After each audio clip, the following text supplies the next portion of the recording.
I was born ready. I know you're born. Oh my God, a three-peat customer to the show. Hello, everyone.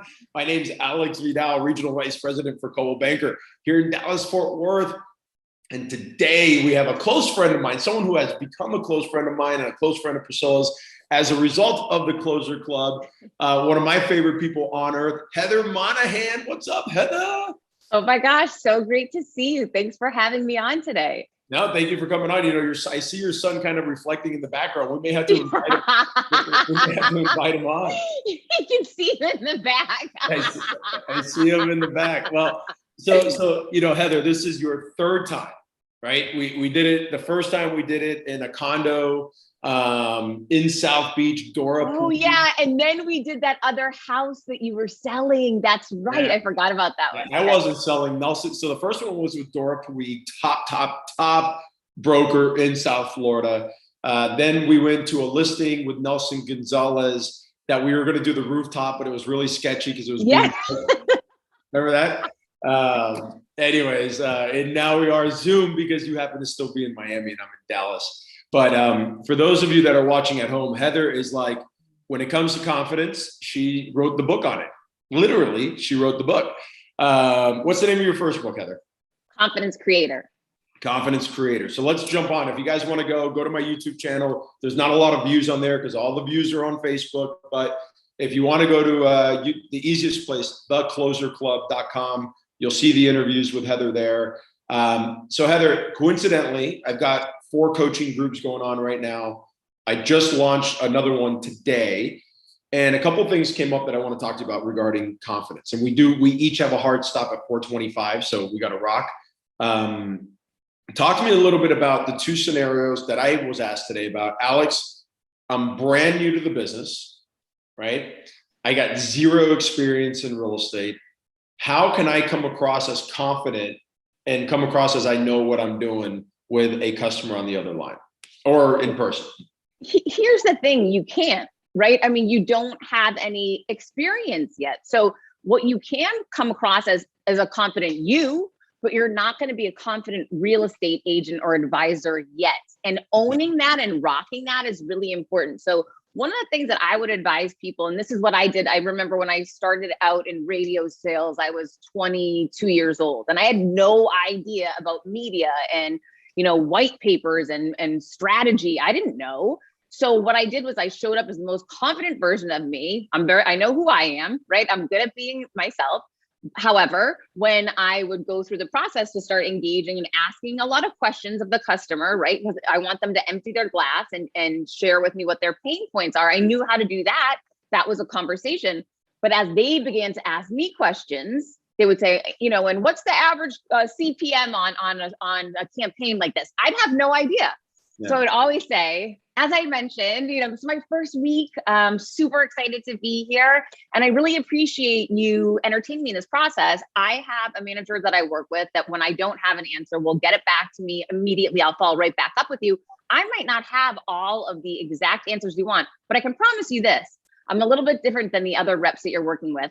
I'm excited to be here. I love doing this. This one opportunity means the world to me. And that's why I'm a little bit different than the other people who are dealing with thousands of accounts out there. You're going to be really important in my world, and I want to be important to you as well. I would really engage that way, own what you don't know, and then showcase why they're special, different, and should want to do business with you because you're different. Got it. So don't fake it till you make it. Actually embrace it.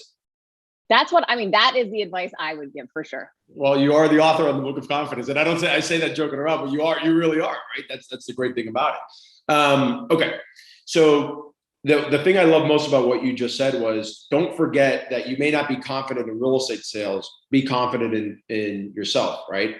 Yeah. And we actually didn't go over the questions at all. What are ways in which people in general can build confidence in themselves? Because I am of the opinion that it smells, right?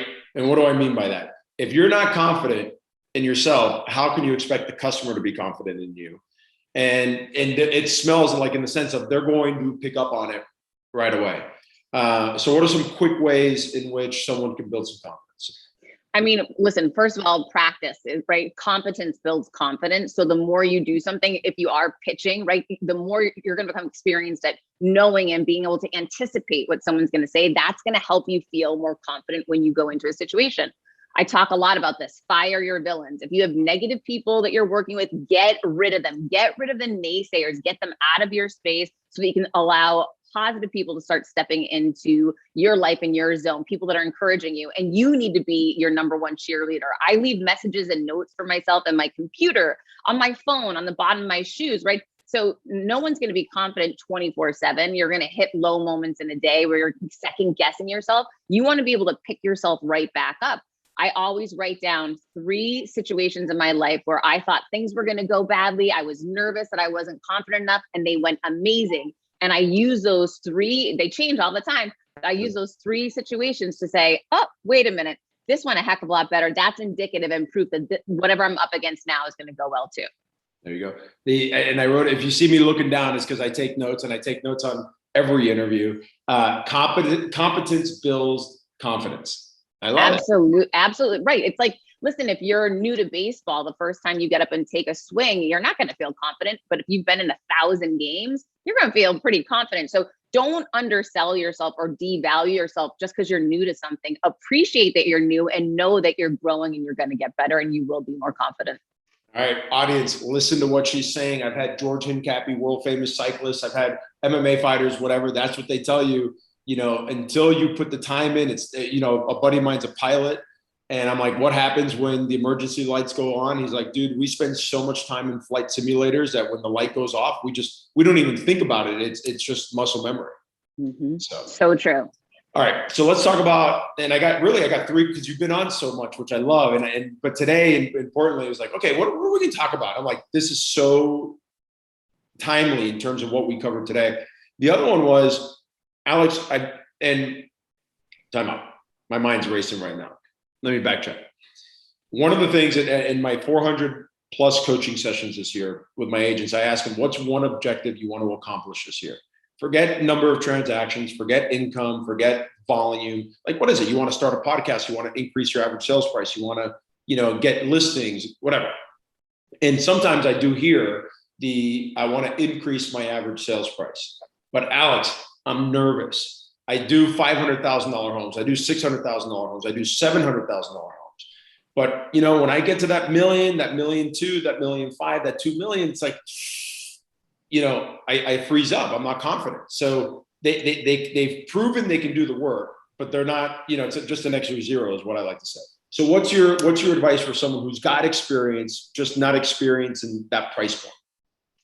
Listen, sales is sales. It doesn't matter what the price point is. And I go back to my own experience in radio. I started in a smaller market, so I would sell deals for $1,000 a month. Then I wanted to start advancing and I had to go to New York and the deals were $1 million a month, right? And so I remember people saying to me, oh, you can't do that. You're only at this level. You can only sell at this dollar amount. I remember saying, oh, watch me. You know, and then I would reverse. Instead of saying I'm afraid of it, I was more afraid of staying at the $1,000. Be more afraid of staying where you are than afraid to go to the next level. Yes, it's growth. Yes, there's an opportunity to grow. Yes, there's an opportunity to go for more, but not if you don't go for it. You've got to go all in. And as you mentioned earlier, if you're nervous and feeling insecure, everyone around you they're going to feel that. They're not going to feel safe doing business with you. So go in with that same fervor and confidence that you go into your $1,000 a month deal when you're going in to pitch the $1 million one. And when you show up like that, you'll close it. There you go. You know, and I forgot to mention, you're not only an author of one book, you got a second book coming out. That's not where I'm going with this just yet, but you are also a TEDx speaker. Woo, great job. And I know you were nervous, right? So how did you overcome that going into that? And I know you and I talked about it as friends, but we never talked about it on camera. So yeah, no, that was tough because the thing with the TEDx talk is that it's there forever, right? I just gave a speech today. It's not going to be on YouTube forever, on TEDx forever. This one was the one that you stay in the red circle and there's all these restraints and don't leave the circle and you have to hit the 10-minute mark and it's being recorded live for the world to see. So if you blow it, it's there forever. So there's tremendous pressure on that moment. And there's a whole lot of other reasons why. There's so many people who have never spoken before speaking, and everyone's nervous, and it's a disaster. So going into that, I prepped and prepared. Like we talked about, I put the practice in more for that speech than I ever did for any speech in my life.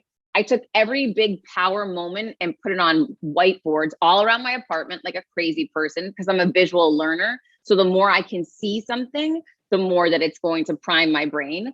I practice. I have a playlist that is like the playlist to anything big, amazing, and scary I'm going to do. And I only play it on these big days and big moments. So when I was prepping and practicing, I'd play it to remind myself, oh yeah, we're about to go. We're going into go time. You're going to kill this. You got this. And the music really shifts the way I'm thinking. I would watch TED speeches only, the top rated TED speeches every single night, the month going in, so that my mind was like, I was mirroring these people. I was seeing their success and seeing me with it. I went to the venue ahead of time, 2 weeks ahead of time. I took pictures of myself there. I took pictures of the venue so that I could feel that I knew what it was going to feel like and look like. I would visualize myself being there at night before I would go to bed and killing it.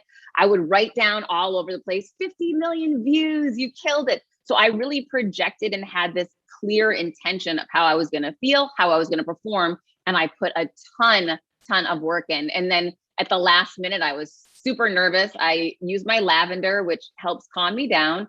And then I just closed my eyes and said, if you don't walk out there right now, you're never going to forgive yourself. If you go out there and blow it, I'm going to be so proud of you. So I took all the pressure off. That my whole decision was either I'm going to stay back here and not walk out and be miserable, or I'm going to go out there and I'm just going to feel really proud of who I am for walking out there.